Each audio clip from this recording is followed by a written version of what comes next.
Welcome sa Durs 2.0. Fresh at nagbabagang happenings bang hanap mo? Mga padabarkads man yan o mga trending topics? Pwes, sagutin natin yan. Kaya naman isubscribe nyo na ang ating channel para sa mga nagbabagang balita everyday. Welcome back again sa ating YouTube channel mga Kadabarkads, and for today's video, ang pag-uusapan natin ay tungkol sa mga importanteng kaganapan sa loob at sa labas ng Itbulaga and syempre kay Raisa May and kay Bimbi. So unahin nating pag-usapan mga Kadabarkads ang naging statement po ng isa sa naging secret agent po ng The Age is Right kahapon. Ayon nga po sa statement ni RB, sabi niya, inggitin ko mga kalaro ko, di nyo ako sinali sa laro ha. Thank you po Itbulaga for having me, sobrang saya. Literal na healing my inner child ang atake. Mama Oreo, thank you po talaga. To TBJ, salamat po. To Kuya Paulo, Raisa, Ma'am EK, Rowell, and sa lahat ng host, salamat po. To Main, grabe, di pa din ako makapaniwala. Salamat Idol. Sa lahat po ng bumubuo ng Itbulaga, sana madami pa kayong mapasaya po. More power po sa inyong lahat. So sa mga hindi po nakakaalam, si RB po mga Kadabarkads yung isa sa mga secret agent sa The Age is Right kahapon. Isang content creator na kung saan ang kanya pong layunin sa mga kabataan ngayon ay maipamalas po kung gaano kaganda ang mga naging experience niya nung kabataan niya na naglalaro po sa labas. Mostly kasi ang mga kabataan ngayon ay panay gadget na. Hindi na po nila na-experience yung mga masasayang laro sa kalye. Kami kasing mga millennial, ang saya-saya ng childhood namin.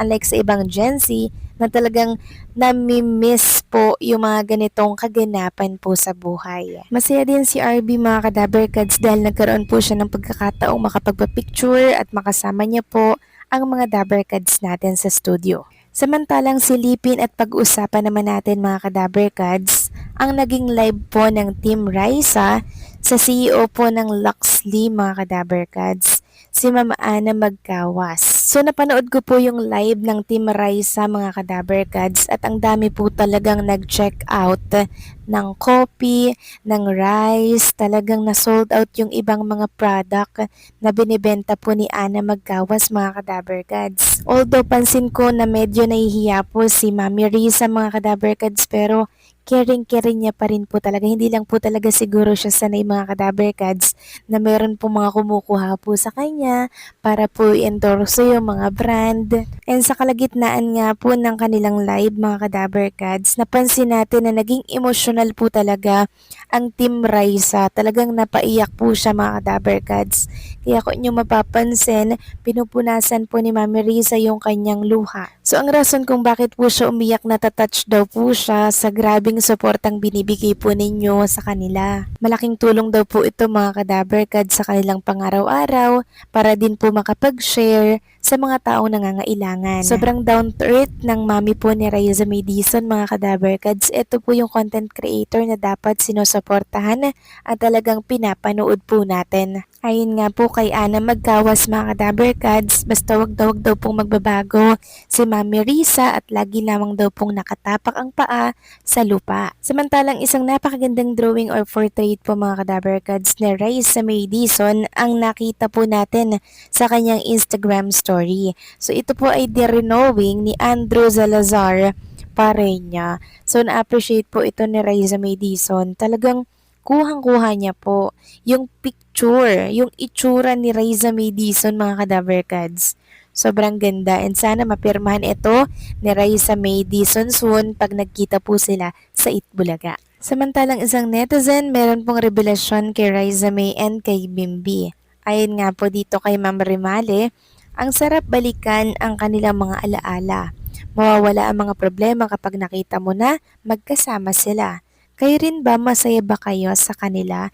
Yes naman mga Kadabarkads. And marami nga po ang talagang nag-wish na sana po ay ma-regular na itong si Bimbi sa programang Itbulaga. Samantalang next topic naman, pag-usapan naman natin mga Kadabarkads, ang lumabas pong write-ups patungkol yan kay Bossing at kay Vice Ganda during surprise appearance po nila sa MMFF kahapon. Marami kasi ang nagtatanong mga Kadabarkads kung open daw ba si Vice at si Bossing Vic Soto na mag-guest sa kanilang mga noontime show, at ito po ang kasagutan.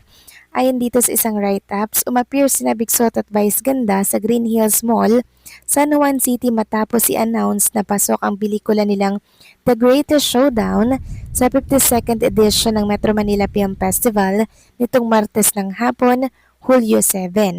Nagkagulo tuloy ang mga taga-media pati ang fans na nasa pagtitipon. Natanong po si Vice at si Bossing Big Soto kung aasahan ba daw nila ang swap ng guesting nila sa It's Showtime at sa Itbulaga.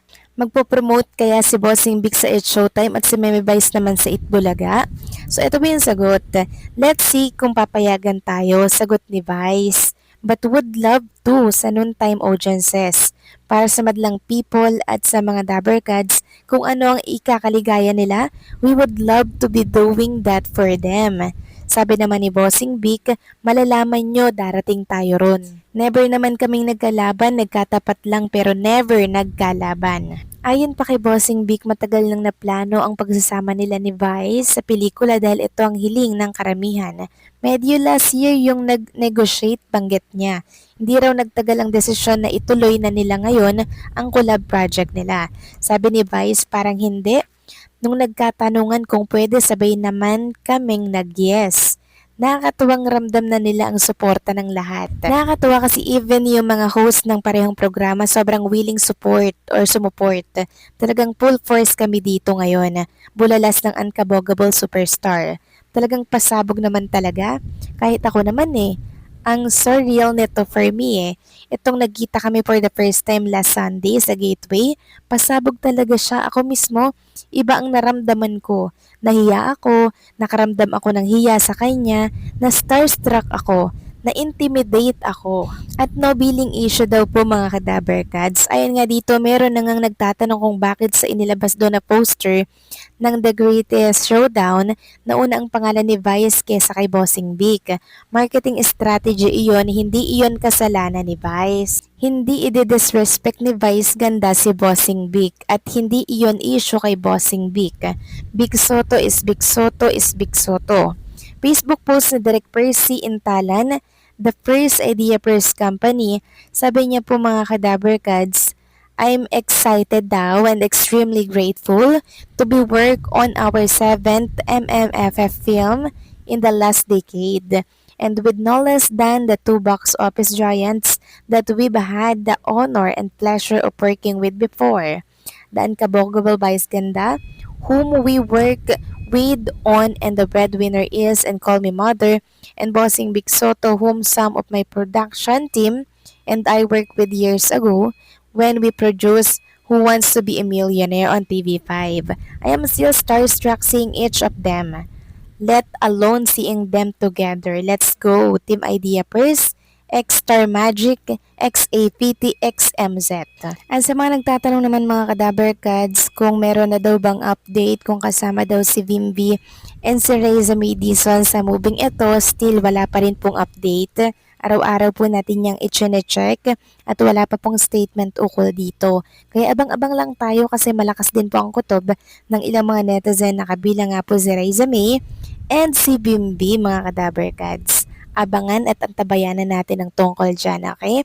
So paano mga Kadaberkads, hanggang dito na lamang po ang update natin. Maraming salamat sa patuloy po na pagsuporta.